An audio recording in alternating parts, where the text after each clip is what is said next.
Friday, January 24, 2014, 10:25 a.m. I'm browsing Facebook while sitting at my work desk. I'm not supposed to be able to do this, since Mr. Dixon, who has arranged for Justin, who doubles as our IT guy, to put in place the relevant blocks on social media. However, I've managed to hack my way in by changing DNS servers. And I have a hotkey that switches my screen to a boring Excel spreadsheet should he or anyone else pass by inadvertently. I want you to know that I'm not wasting time simply because I'm feeling lazy. Rather, I'm too nervous to concentrate on work. In fact, I'm battling nausea and sweating profusely, even more than I normally would while covertly browsing the internet on my work computer. Why? I'm waiting for Mr. Dixon to summon me in to his office for my annual review. Actually, it isn't really an annual review at all. Despite the terms of my employment contract, this will be my first ever review, and it's only happening because I walked up to Dixon in the reception foyer on Wednesday morning and straight out asked for it, as I had promised Kylie I would. Dixon was so taken aback that he didn't know what to say. For at least a minute he stood there, a stiff arm holding his fawn-coloured leather attaché case, his eyes scanning rapidly side to side, as they tend to do, especially when he is processing information. Eventually he sighed, shook his head wearily, told Lucy to pencil it in sometime this week, in the morning if possible, then strode off to his office, slamming his door. I have a strong suspicion that Lucy wanted to poke her tongue out at me, but managed to restrain herself. You may be interested to note that the last few days have brought a kind of détente to my household. For one thing, I'm back in the marital bed. I hasten to add that this doesn't mean what you're probably thinking. So far, the only real bonus is that I get to sleep on a mattress, as opposed to a swag on the floor. Oh, and the other benefit is that our bedroom has air conditioning, unlike the rest of the house, including the hot and stuffy spare room, where I've been spreading my swag. On the downside, I also have to sleep through Kylie's rasping, which sporadically erupts into chainsaw-like snoring, her somnambulist arm-flinging blitzkriegs, her avaricious cover-stealing, no doubt occasioned by the fact that she keeps the air conditioning on its iciest setting, and her pernicious territory occupation, reminiscent of Hitler's actions in the Rhineland, Sudetenland, and Polish corridor. This happy state of affairs has come about because I've acceded to Kylie's terms of ceasefire, the principal one being that I would, as soon as possible, approach Mr. Dixon and demand a review. Whatever the outcome, Kylie said she would be happy that I had at least tried. In return, she offered to be even more frugal with her spending. Now I have an idea how Chamberlain must have felt inside when he returned from Munich declaring, "Peace in our time." 10:31 a.m. I glance at my watch, still no sign of movement from Dixon, so I carry on scrolling down my Facebook feed. It's probably a sign that I'm related to Uncle Frank, but my own profile on social media is anonymous. There and elsewhere on the internet, I'm known as Dan Djurdjevic, and my profile is a photo of French 19th century romantic writer Victor Hugo, for no particular reason other than that I feel that I am one of Les Miserables. My anonymity contrasts with another Dan Djurdjevic, some martial artist fellow who seems to plaster his face and blog posts ceaselessly to the four corners of the internet. That's good, because anyone searching for me inevitably comes up against a barrier of irrelevant information, thicker and more impenetrable than the Korean demilitarized zone. Abruptly, a post from Mark Seymour, lead singer and songwriter for the Hunters and Collectors, appears on my feed. I've subscribed to his fan page, naturally. I see that the Hunters have finally regrouped after 15 years. It seems that last night they played a secret gig in Melbourne, ahead of a national tour, with a further special gig in Geelong in a few days' time. How I wish I could go. With my heart beating faster, the thought of using Frank's 3D printer briefly crosses my mind, but I dismiss it almost immediately. Even if I could overcome my philosophical objection to destroying my body so as to continue in the form of various clones, I'm pretty sure Kylie would never loosen the lead enough for me to sneak away. I sigh and go back to the other posts. There's no point in wishing for things that are impossible. While I'm on the subject of wishing, a rather wild thought occurs to me. I find myself typing Justine Shelley into the Facebook search bar. It yields half a dozen results, with the avatars too small to see. Then my heart skips a beat as I see one that is subtitled McMahon, Finkelstein and Braddock, Lawyers. That is Justine's firm. I click on the link. Okay, I know that it's virtual stalking, but I can't seem to help it. Maybe it's just a case of wishful thinking, maybe it's Brad's constant innuendo, or maybe it's the dream I had that night when I slept at Uncle Frank's. Whatever the case, I'm left with the same sort of feeling as Hugo's Hunchback of Notre Dame. She gave me water. Justine is, as I expected, breathtakingly lovely in her profile picture. The same high cheekbones, flawless skin, almond eyes, and silken hair. In this photo, she is hugging a man who, judging by the similarity in appearance, must be her younger brother. At least I'm hoping he is her brother. But then again, what am I thinking here anyway? I'm being stupid. They both seem to be mid-laugh, with Justine's arms wrapped around the young man from behind, somewhat protectively. Other than that, the page currently reveals nothing. Her full profile can only be viewed by her friends. My finger hovers over the Add Friend button, hesitates, then retreats. I can't see any point in friending her on Facebook. She probably wouldn't even remember me anyway. So instead, after glancing nervously around the office, Justin is talking to Lana in her cubicle, so I need to be careful. I click on her list of friends to see whether I know any of them. I don't. But at least this confirms the identity of the man she is hugging, Balthazar Shelley, her brother. There's something very illusory in a literary sense about their names, both their surname and first names, but I can't quite put my finger on where I've seen the latter. Djurdjevic! I startle severely, knocking my pencil cup onto the floor so that the contents scatter noisily. The startle also makes me push away from the desk, making my chair run over one of the pencils, crushing the wood and carbon like a piece of chewed beef jerky. Thankfully, my reflexive flinch has also caused me to press my hotkey, and the Excel data spreadsheet is now displayed. Well, what are you waiting for? Mr. Dixon is standing at his door, beckoning with an irritated hand, his eyes scanning me horizontally like a cyborg might. 10:38 a.m. Abraham Dixon might as well be a cyborg. He has a total lack of ability to relate to human beings. I often wonder whether this is why Dixon gets along so well with Brad, who also has a noticeable deficit in social skill, albeit of a seemingly different kind. As Dixon sits opposite me, I note that he is fidgeting.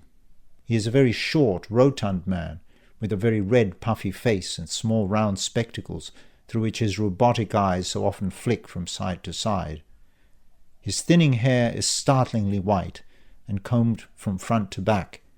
He always leaves his sideburns so that they come down to the end of his earlobes. It's a very 19th century pastor look. He's combing his hair back with discomfiture. This is never a good sign. So, what do you wish to talk about? My review? I ask hopefully. Ah, yes, your review. Yes, well. He coughs into his clenched fist, then clears his throat. Eventually he says, "You're a very lucky man, Djurdjevic. Do you know that?" "Oh, I mean, yes, sir. I am, sir." I can't read him. Could it be that Dixon has some good news for me? "Yes, you're a lawyer in a very good firm, and all that. Of course, I've had to keep you in line a bit, correct your behaviour from time to time, motivate you. Hasn't been easy. But lately you seem to be trying harder, so the good news is I've no reason to terminate your employment." "Oh. Will there be anything else?" His hand is resting on the polished Jarrah desk, with his middle and ring fingers tapping alternately, like a pianist performing a Hanon exercise. "Mr. Dixon, sir, I was hoping to ask about my prospects for advancement." "Eh?" Dixon stops tapping. His eyes start scanning furiously. He straightens up, his brow furrows deeply. "What prospects are you talking about, man?" "I mean, I was hoping to advise you that I'm not without ambition, sir. And," I say, starting to stutter, I'm also not without experience at a high level. When I worked with my previous firm, I successfully managed over 250 solicitor files while appearing as their in-house counsel. As you know, I was poised to go to the bar." Yes, well, your old firm was nothing like this one, was it, eh?" Dixon settles back in his chair, but the frown is still there. He's starting to shuffle through the papers on his desk. At first I think he's looking for something to show me. Then I realize he's resumed his work. After a while he looks up, seemingly surprised that I'm still there. "Ah, Djurdjevic, what is it you want exactly?" "I was sort of hoping you'd consider me for some sort of promotion, maybe?" Dixon scoffs so hard I feel the spittle hit my forehead. "Pah! That's impossible!" I wasn't thinking now, necessarily. I was thinking maybe in a year or so, if I prove myself." Dixon is shaking his head at every option. "I told you, Djurdjevic, you're a lucky man. Just think about that for a minute. Have you ever considered that you might have reached your full potential? Not everybody has what it takes to rise higher." "With respect, Mr. Dixon, I'm not everybody," I say, throwing in the last of my dying enthusiasm. "Yes, well, but you can hardly compare yourself to, say, Brad, now can you? After all, he's very highly regarded." 7:25 p.m. "Hi, honey, I'm home." I enter the front door, hook my keys on the rack, and look around for my wife. "Kylie, are you there?" "Yes, just getting ready." Kylie steps out from the bedroom. She's putting on her earrings again. "Off somewhere tonight?" "Yes, silly. Remember? Yvonne is hosting a Thermomix party. I'm thinking of getting one because it is so useful, and you know we really need one. Though with all the cuts I've had to make to the family budget, I really don't know what we'll be using it for." She glances up at me, as if it's my fault. I know what a Thermomix is. I also know we can't afford one. But I say nothing. There would be no point. I'm looking in the almost empty fridge, wondering what to eat, when Kylie seems to read my mind. She says, "Remember, scavenger weekend starts tonight, dear. No shopping till Tuesday, not even milk and bread." Scavenger weekend is a cost-saving measure Kylie has instituted to rein in the family budget. We aren't allowed to do any shopping for the last weekend of every month. It's an idea Yvonne read about in a book titled Save Your Money and Your Waistline by renowned self-help author Dr. Dwayne P. Chatpak. Since Monday is the Australia Day holiday, Kylie is adding it to make a super scavenger weekend. What time will you be back, my sunshine?" I ask from inside the fridge. "There's some yogurt in there, but it is just out of date," Kylie says. "Not late, only a couple of hours." The latter is a tactical ploy, I realize. She's making sure I don't duck off somewhere secret. She'll probably be home near midnight, slightly drunk and smelling of cigarettes, this time with the Thermomix under her arm. But I can't be sure, which means I'm stuck at home. I hear her grabbing her keys. "Oh, and how did it go with Mr. Dixon today? Did you speak with him?" "Yeah, it's all good. He says he'll keep me in mind for the next promotion," I lie, shutting the fridge. "Oh, that's good." Kylie's staring at me, trying to gauge whether or not I'm telling her the truth. In the end, she looks at her watch and simply says, in a sing-song voice, "Oh well, must fly. See you later. Mwah." 11:15 p.m. I'm at my computer in my room, and the ceiling fan is throttling along at full speed, blasting hot air around while swaying and squeaking dangerously. I'm on the net Google stalking. Bugsy and I shared some more 2-minute noodles and tuna, but it was the last tin and the last packet of noodles. I tried the yogurt, but it was off. Dry Weet-Bix awaits me tomorrow morning for breakfast. I think I might eat it with Vegemite and some of Kylie's remaining low-fat margarine. There are about 2 knife spreads left. Bugsy will be fine. He still has a full box of his cat biscuits and some tins of his fish, which is probably going to look very tempting even to me by tomorrow. I'm wondering whether Kylie will keep insisting on her scavenger weekend idea. I suspect that she will tough it out at least this once out of stubborn pride, but that it will soon go the way of all her fads. Anyway, I'm not having any luck with my Google stalking. There's not a single other photograph I can find of Justine, not even on her brother's page, which is largely public. She clearly leads a very private life. By contrast, her brother Balthazar looks like he's positively courting publicity, maybe because he's in a Melbourne band. It's called The People. Or maybe because he's just a typical Gen Y who doesn't care whether his personal information is made public. Finally, I find myself searching McMahon, Finkelstein, and Braddock, and I find a photo. It's of Justine at some sort of client function, a wine glass in hand, standing next to someone who looks like Richard Branson. On second glance, it is Richard Branson. Otherwise, my Google stalking produces nothing. Then, quite abruptly, I come across something. This time, it isn't a photo. It's an advertisement.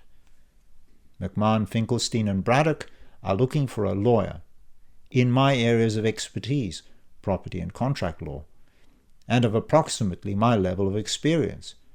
I suspect I would be in with a good chance of getting the job. If only they were in Perth and not in Melbourne. Just then I hear Kylie's tipsy entrance, clumsy noises muffled by my closed door. Dad? Daniel? Are you still up? I need help getting the Thermomix out of the car. Yes, honey, coming, I yell. I stand up and my hand reaches for the mouse so as to close down the browser, but my eye is inadvertently drawn to the closing date for applications. Tuesday, 5 p.m. I would have just enough time to put something together. It's such a shame about the location. Then an idea pops into my mind.